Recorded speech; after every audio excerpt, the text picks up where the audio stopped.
And now, your First Alert 5 weather. Welcome back, everyone. The creation of Danish sculptor Thomas Dambo now evident here in Teller County, right in our own backyard in the Pikes Peak region. This is a photo from Russ Howe. This is Rita the Troll, and she is on prominent display now out there between Cripple Creek and Victor. I myself haven't gotten up there to see it in person, but I plan to change that within the next couple of weeks. This a different view from News 5 viewer Kim, also of that beautiful new sculpture.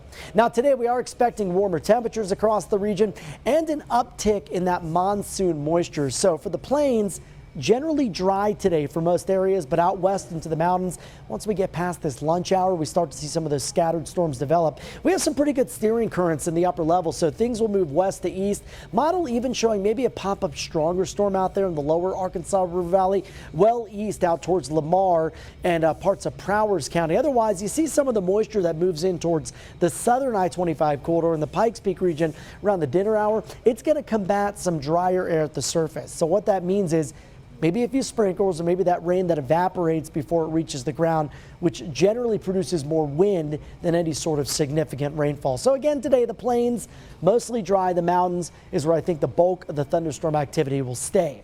Temperatures with that warm up will head up to the upper 80s in the Springs this afternoon, mid 80s in Salida and Alamosa, 96 in Pueblo, 90 for Trinidad, 96 apiece out east for Lamar and La Junta. And still the big story on the national front is these excessive heat warnings and heat advisories out across the southern tier of the country. They extend from New Mexico down to Texas, the Gulf Coast states, and Florida. And it could be another record-setting day in Orlando at 98 degrees, 98 for New Orleans, 107 for San Antonio, 105 in Dallas, and at least we're under 110 in Phoenix, topping out at 107 this afternoon. Now, the monsoon expected to take control of the forecast over the next several days. Beginning Friday, we'll start to see more widespread shower chances. I think we'll see a slightly better chance of an isolated storm east of the mountains on Friday, and then more widespread showers expected through the upcoming weekend as that monsoon again filters in some of that subtropical moisture. That'll continue at least into early parts of next week. Take a look at that super 7-day forecast.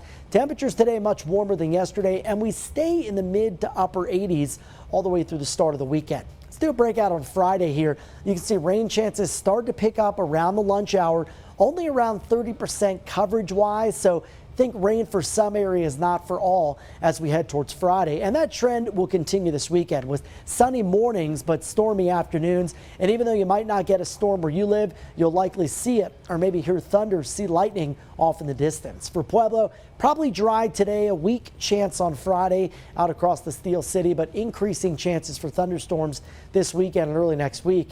Canyon City, some breezy showers today as again that energy moves out of the mountains. It'll have a tough time combating the dry air at the surface. Then we'll see an increased chance of thunderstorms Friday, better chances for rain through the upcoming weekend. Woodland Park, I've got 70s here throughout the next 7 days. Daily storm chances, especially by the weekend into early next week, as Monday could be quite active here into Teller County.